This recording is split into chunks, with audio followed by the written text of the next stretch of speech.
एक घाव दोन तुकडे या उक्तीला साजेशी भूमिका घेत उद्धव ठाकरेंनी आगामी महापालिका आणि जिल्हा परिषदांमध्ये युतीला लाथाडलं असलं तरी भाजपनं मात्र अद्यापही युतीची आशा सोडलेली नसल्याचं चित्र समोर येत आहे। एकीकडे भाजपचे केंद्रीय मंत्री नितीन गडकरी यांनी युती करायची की नाही हा दोन्ही पक्षांचा निर्णय असल्याचं वक्तव्य केलंय, तर दुसरीकडे सहकार मंत्री चंद्रकांत पाटलांनी उद्धव ठाकरेंना युतीबाबत पुनर्विचार करण्याचं आवाहन केलंय।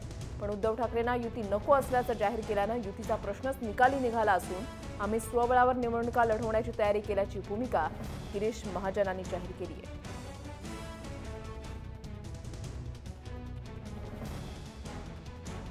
भारतीय जनता पार्टी और शिवसेना की अलायंस होती तो अच्छी बात होती।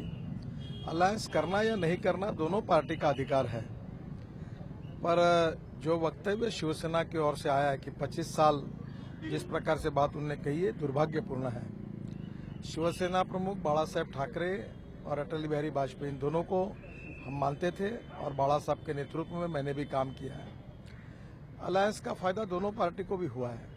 अगर भाजपा शिवसेना अलायंस नहीं होती तो शिवसेना का भी मुख्यमंत्री नहीं बनता, दोनों को भी फायदा हुआ है। और उस समय बाला साहब और प्रमोद महाजन जी के बीच में यह तय हुआ था कि अगर हमको कभी अलायंस तोड़नी है तो हम आएंगे, बैठेंगे, चाय पिएंगे और अच्छी वातावरण में हम इसको तोड़ेंगे।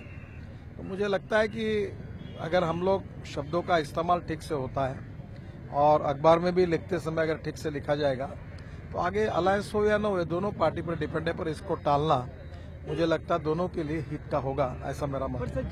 माननीय उद्धवजींना हे आवाहन करतोय आणि उद्धवजींना हे आवाहन करतोय की मुंबईमध्ये जागा वाटप नीट झालं नाही, याचा अर्थ महाराष्ट्रामध्ये अशी स्थिती नव्हती।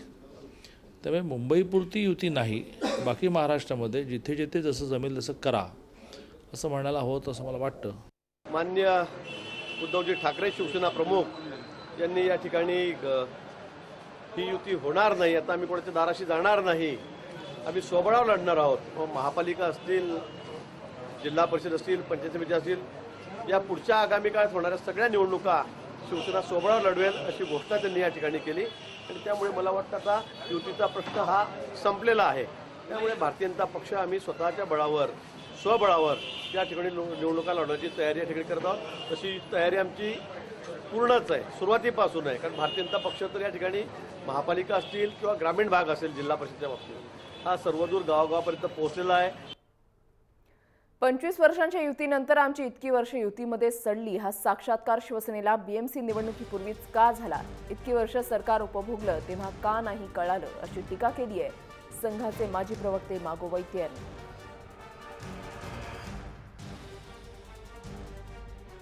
अधिकार आहे शिवसेनेला असं म्हणण्याचा, कारण त्यांचा जो अनुभव आहे त्या अनुभवावरून ते बोललेले आहे। विधानसभेची जी निवडणूक झाली तेव्हा युती कुठं होती? वेगवेगळेच लढल्यानंतर युती झाली। त्यामुळे युती होणे आणि युती तुटणे हे काही अप्रूप नाही आहे। अखेरीस तो दुसरा वेगळा पक्ष आहे आणि प्रत्येक पक्ष आपल्या फायद्याची काय गोष्ट आहे त्याचा विचार करूनच निर्णय घेईल। ते आपण असं समजलं पाहिजे आपण, आणि मी असं समजेन की शिवसेनेला युतीमध्ये लाभ वाटत नाही आहे।